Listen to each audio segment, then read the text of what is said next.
Estimados y estimadas televidentes, estamos otra vez llegando a sus hogares con el programa Las Congresistas Tienen la Palabra.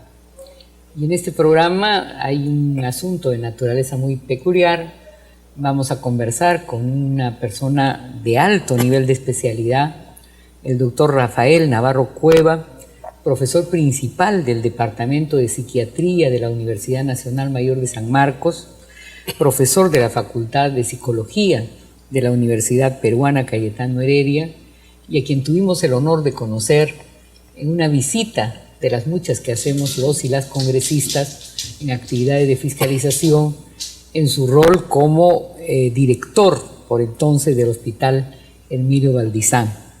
El doctor Navarro Cueva ha sido también expresidente de la Asociación Psiquiátrica para América Latina, APAL. Y la peculiaridad de este programa, estimadas y estimados amigos, es que vamos a debatir un poco el tema de la discapacidad y la salud mental, tema que nos convoca porque quien les habla como congresista presentó un proyecto sobre la materia que fue aprobado en el Congreso de la República. Con esta conversación que tiene que ver con la salud mental, la discapacidad, los problemas que afrontamos los y las ciudadanas y específicamente las mujeres en el ámbito de la salud psicológica, vamos a regresar.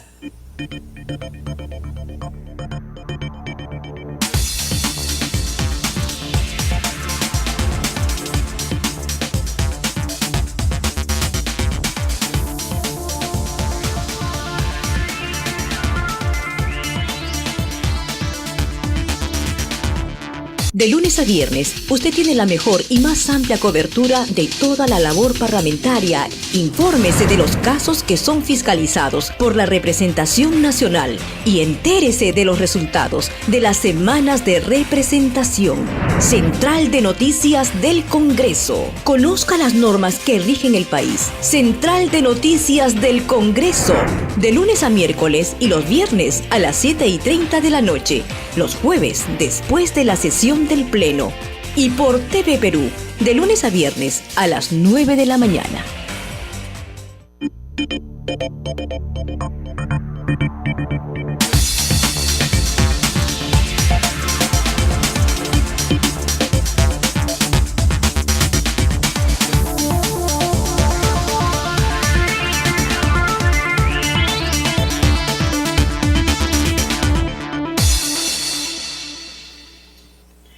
Doctor Rafael Navarro, la problemática de la discapacidad en general en el país tenía hasta hace unos años el tema de fondo de que no era posible evaluar su cuantía. Y esto que hablamos para la discapacidad obviamente se revela también para la salud psicológica en general de los ciudadanos, ¿no? Se dice que la vulnerabilidad psicológica es más alta y es mayor que la vulnerabilidad física. Y sin embargo, en la percepción de los y las peruanas, definitivamente salud, problemas de salud tienen que ver con problemas físicos, ¿no? ¿Qué le suscita esta circunstancia, doctor? Se dice que, por ejemplo, la ansiedad, el estrés, el malestar con la vida, el desengaño, la falta de afectividad, de perspectiva, de desarrollo futuro, son un mal psicológico también que afecta a todos los ciudadanos y especialmente a las mujeres. ¿Es verdad, doctores? Muy bien.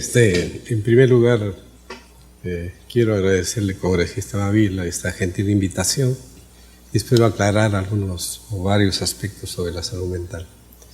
Bien, es cierto que la salud mental en la comunidad, por lo menos en el país, no ha recibido la atención suficiente y cada vez que se hacen encuestas en la comunidad surgen porcentajes bastante elevados de sufrimiento. Tal vez el número que se me viene a la mente en este momento es sobre una encuesta de hogares que hicimos en Huaycán, en una población de unos 160.000 habitantes. Aplicamos un cuestionario y una encuesta de hogares y dio un 26.4%, que es elevado. Casi la cuarta, más de la cuarta parte de la Más de población la cuarta estaba. parte. Y que habían tenido principalmente problemas de ansiedad, un 33.3%. Problemas de ansiedad como lo primero. Depresión, 21.4%. También elevada la depresión. Después hay otros índices mucho más bajos. La esquizofrenia, eso no varía prácticamente. La esquizofrenia como es fundamentalmente genéticamente determinada. Entonces es igual, es el 1% en cualquier muestra, ¿no? Y venían luego cantidades menores. Es curiosamente el tomar medicamentos, por ejemplo, que pueden ser adictivos, como muchos sedantes, ¿no? Llegaban hasta un 8%, ¿no? Y así sucesivamente. Doctor, y en esta relación de población que sufre vulnerabilidad psicológica, que es enfermedad mental, porque hay también la percepción común en nuestra sociedad de que enfermo mental es el psicótico, el neurótico, ¿no es cierto? Y no, por ejemplo, el deprimido, el ansioso, el que no encuentra perspectivas de vida.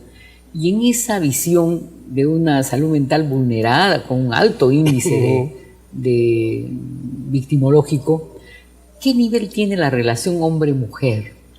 ¿Quiénes son más potenciales sujetos de depresión? Se lo pregunto, doctor, porque en el contexto de las relaciones entre los géneros, en la sociedad machista en la que vivimos, a las mujeres pues nos tratan de locas, de brutas, de incapaces, etcétera, ¿no? Y eso, cuando es pertinaz, obviamente puede estar mellando no solo la autoestima, sino hasta la visión de la vida, la alegría para enfrentarla, ¿no es así, doctor? Claro, claro.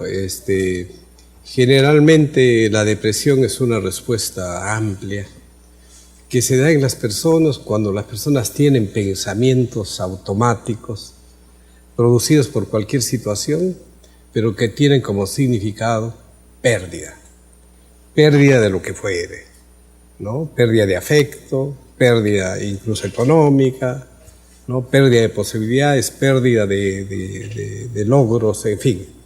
Cuando eso se produce, inmediatamente se va a generar la depresión como un síntoma, incluso en personas que, digamos, están dentro de los parámetros normales, que todavía no hacen una patología de acuerdo a los criterios de las clasificaciones en el mundo.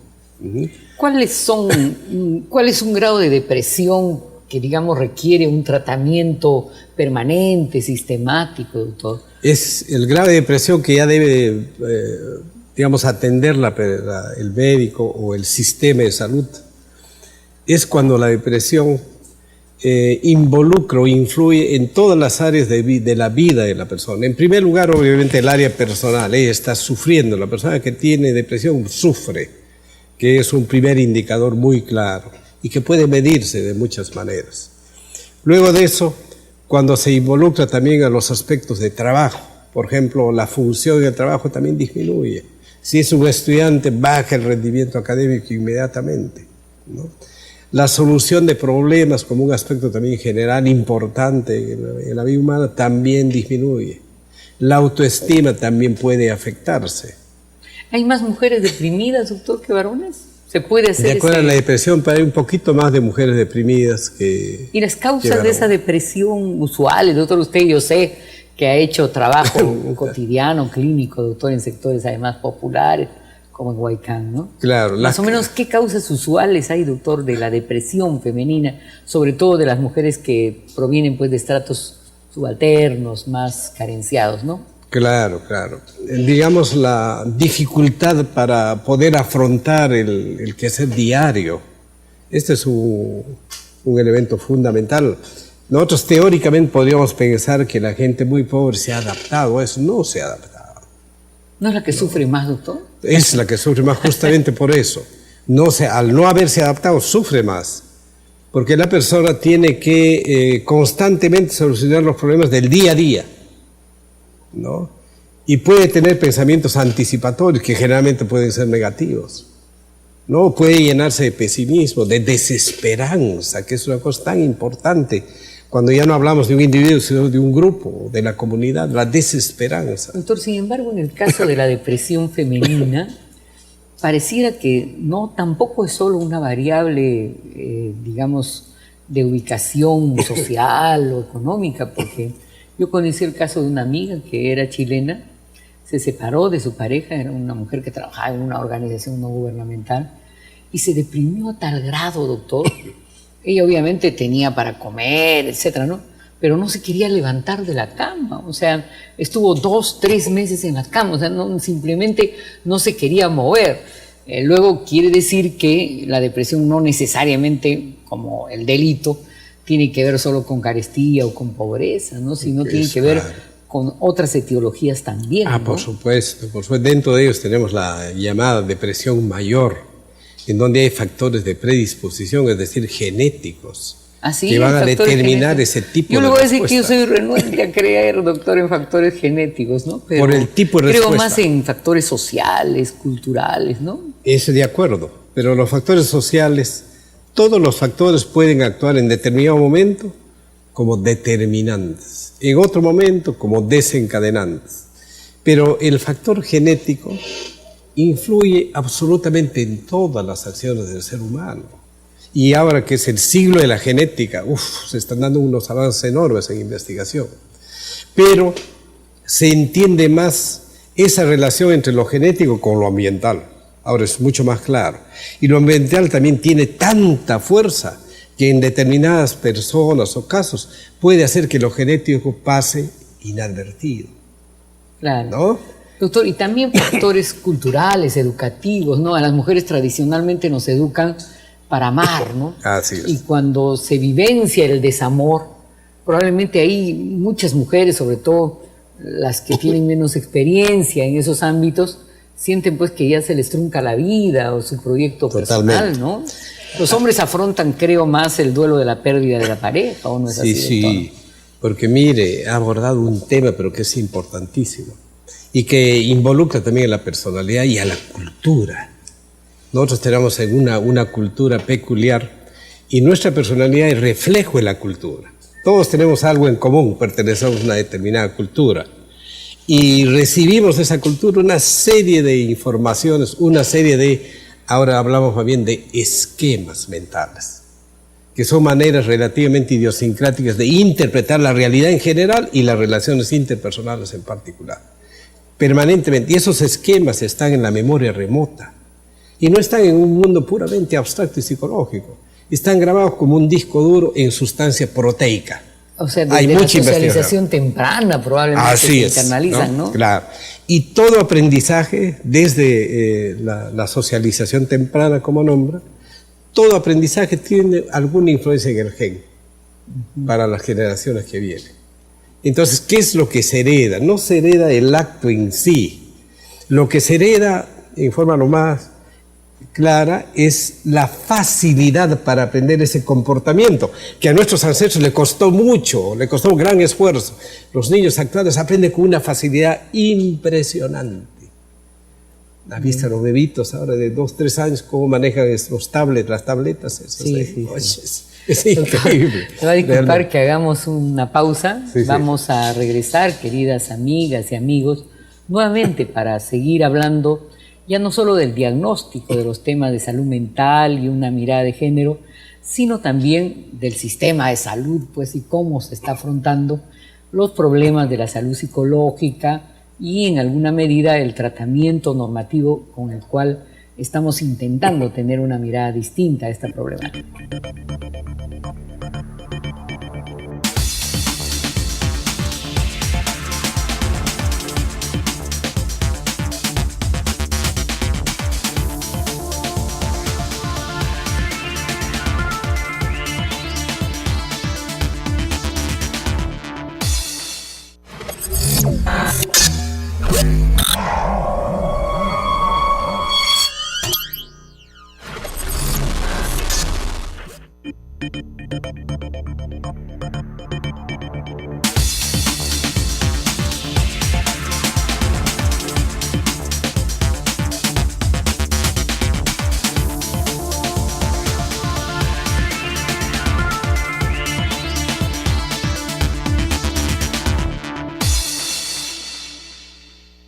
Estamos regresando, amigos, con la entrevista al doctor Navarro Grau, que es un especialista en temas de salud mental, no solo desde el punto de vista teórico, sino que tiene una importantísima experiencia de trabajo clínico. Pero ahora, mirando también el espacio real en el que vivimos, yo quisiera preguntarle, doctor, ¿cómo evalúa el sistema de salud, ¿no? Y el acceso, ¿no?, de los ciudadanos al sistema de salud justamente en el tratamiento de la salud mental? Hasta hace un año me tocó, tuve la oportunidad de contribuir y trabajar en el sistema de salud, ¿no?, haciendo reglamentos a las últimas leyes de salud mental, ¿no? Todo ello. Pero si soy totalmente objetivo y observo a nuestra comunidad, diríamos que la salud mental, la atención de salud mental todavía está ausente, no solamente que es chiquita, sino prácticamente ausente, ¿no? Y allí surgen algunos, 1, 2 o 3 quizás programas de reforma de la atención de salud mental que marchan con cierta palidez, ¿no? No hay el estímulo que debiéramos tener para aplicar ya eso. Porque de repente no hay la claridad política o científica o académica sobre la materia, doctor Navarro. Claro, se ha discutido, hemos analizado bastante ello. Yo diría, necesitamos una decisión política, prendernos de la salud mental y tomar una decisión política a ese nivel, porque realmente hace muchísima falta. Y el primero que lo haga, se va a marcar un porotazo, pero realmente doctor, histórico. Algunos hemos intentado. Lo digo hacerlo, en términos prácticos, me refiero. En términos gubernamentales. Claro. Y de inversión. Es una inversión poderosísima, ¿no? Claro.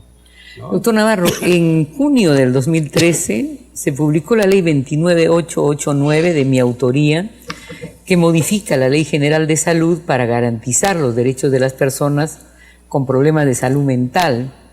Y había un tema para tocar, doctor, entre los muchos que obviamente trata la ley.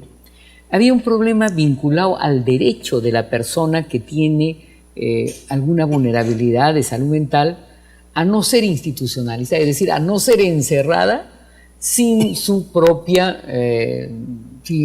permiso, sin su propio aval.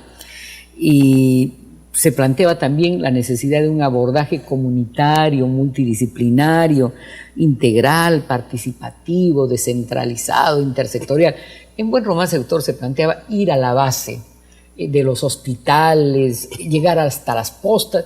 La única experiencia, doctor, que yo conozco de servicio de salud mental en estratos populares es la de Huaycán. ¿Cuál es su balance sobre qué se puede hacer en programas de real acceso, ¿no es cierto?, a los ciudadanos en materia de salud mental desde el sistema de salud? En el MINSA, doctor, se está intentando recién ampliar la mirada, ¿no?, y elaborar programas, pero en realidad la base de ejecución real, no sé si me equivoco, no se está desarrollando plenamente, ¿no? Emilio Valdizán, otras entidades más bien especializadas en investigación, y en el caso de la entidad en la que usted trabajaba, sí en consulta directa con las personas que acuden al lugar, pero no implica un servicio metropolitano, por ejemplo en Lima, de los requerimientos de salud mental.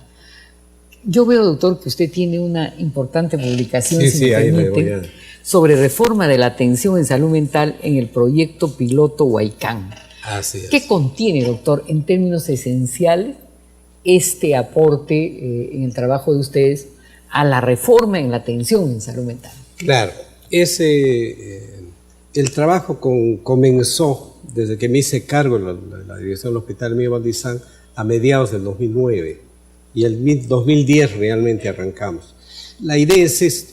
Si bien es cierto, se ha avanzado y en el Ministerio tenemos escrito casi toda la reforma, incluso se ha habido ya reuniones para el reglamento respectivo, queríamos tener una experiencia pequeña para ver in situ cómo funciona como un esa laboratorio, como un suerte de ensayo. como un laboratorio, ¿no? Que lo hicimos declarándonos como hospital en reforma. E incluso estamos de acuerdo que los hospitales psiquiátricos grandes, tipo manicomio, no deberían existir, deberían desaparecer, ¿no? Para que exista más bien un sistema dirigido hacia la comunidad y dándole prioridad al primer nivel de atención, que es la atención comunitaria, que ahora está compuesto por puestos y centros de salud, donde los médicos están obviamente llenos de pacientes, pero todo es salud física, no hay salud mental.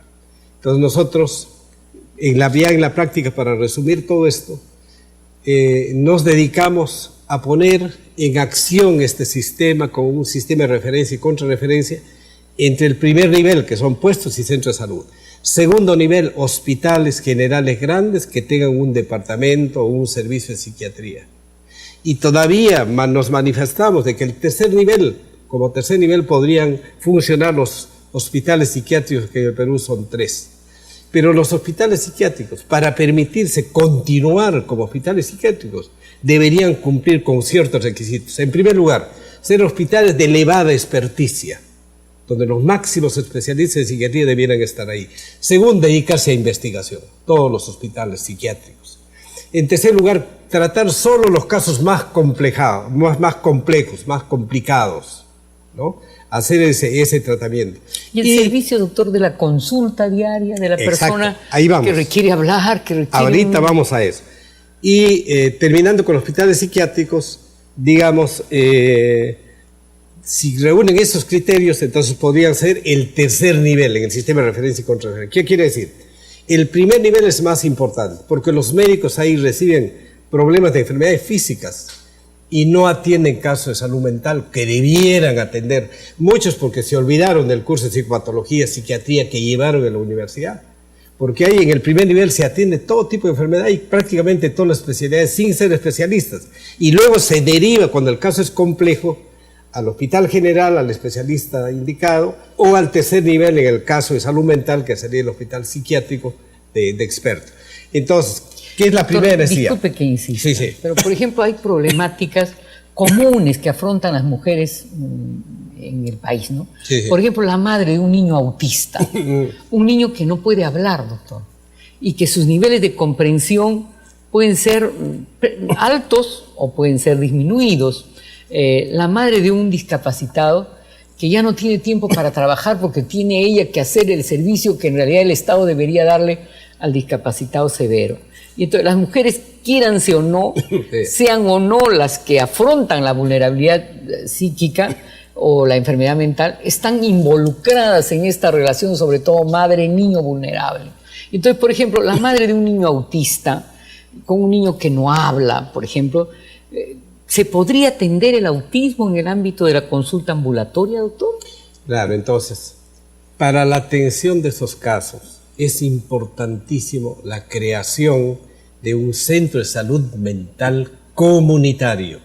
Y nosotros, en un pequeño local que nos cedió la parroquia en Huaycán, hemos creado el primer centro de salud mental comunitario, donde las mamás no solamente llevan a sus casos de enfermedades conocidas, sino también pueden hacer consultas. Es un centro donde se hace prevención primaria. Y, por ejemplo, se puede enseñar ahí la detección de casos de autismo en los primeros años, cuando bebe, porque si el autismo no se detecta hasta los 5 años, después es mucho más difícil el tratamiento y es poco lo que se logra. En cambio, si se trata desde los primeros años, entonces sí es factible. Y es cuestión de educar a la familia. Y el Centro de Salud Mental Comunitario educa a la familia para mirar al bebito. El bebito que no dirige la mirada generalmente, que no atiende algún estímulo social de ese punto de vista, va a tener alta posibilidad de que tenga ya algún problema de autismo. Y el autismo, doctor, tiene limitaciones pues en el niño o la niña desde el punto de vista de su interacción social, ¿no? Sí. El niño autista vive en su mundo, ¿o me equivoco, doctor? ¿Cómo neutralizar en el tratamiento esta situación? Porque en el sistema educativo, doctor, tenemos serias limitaciones. Alguna vez hemos discutido con el personal especializado del Ministerio de Educación sobre la eventualidad de que si se debe mantener a los educandos con discapacidad, ya no con vulnerabilidad psicológica, sino con discapacidad física dentro de la educación formal, o darles más posibilidades, por ejemplo, a los que no pueden hablar, ¿no es cierto? O a los ciegos, de tener profesores con experticia en la comunicación que ellos necesitan. Doctor, en el caso de la prevención en la temprana edad, que a mí me parece un asunto bien importante que usted acaba de expresar, ¿qué acciones, por ejemplo, se desarrollan en ese ámbito de prevención del autismo o de la vulnerabilidad mental en la tierna infancia? ¿No? En general. Miren, nosotros en este programa de Huaycán comenzamos con un programa que se llama Familias Fuertes, que propicia incluso la OPS, la apoya. Familias Fuertes. Familias ¿Qué fuertes. significa eso, doctor? Fuerza, quiere decir, fuerza no, o la fuerza es en que la familia ha comprendido bien su rol y luego utiliza un principio fundamental, es el amor con firmeza. Mire qué interesante, el amor con firmeza, ¿no? Y el primer programa investigado así aplicado ya a niños más grandes para evitar que caigan en drogas. Esta es una de las aplicaciones, pero en general esto se puede aplicar a toda la salud mental. Entonces la familia aprende ciertos patrones de crianza que son importantísimos en un grupo. Hay terapias de grupo a ese nivel que estamos aplicando en relación al colegio. O sea, son los padres. Doctor, conversar con usted, francamente, quedarnos en la introducción. Yo le voy a pedir, doctor Navarro, que por ejemplo, para hablar de la problemática de la adicción de las mujeres y también de los jóvenes, podamos tener, doctor, apelando a su benevolencia, otra entrevista en la que tratemos específicamente esta problemática de adicciones no solo a drogas y alcohol, doctor, también, sino a ludopatía, que ya está empezando a ser un fenómeno trascendente en nuestra sociedad, ¿no? Lo encantado. Le agradezco además, doctor, muchísimo su presencia, su paciencia el día de hoy, y por supuesto lo comprometo para tener otras y, por qué duda cabe, mejores entrevistas estando a su alta especialización. Gracias, doctor. Muchísimas gracias, Pablito. Y bueno, amigos y amigas, vamos a culminar el programa. Hoy día nos hemos beneficiado mínimamente, solo mínimamente, ha sido una pasadita por la boca de la experiencia y del nivel de conocimiento de uno de nuestros amautas en psiquiatría y en salud psicológica y mental en el país. Ya regresaremos para seguir trabajando estas y otras materias en las que la vida de las mujeres madres o de las mujeres en general está comprometida.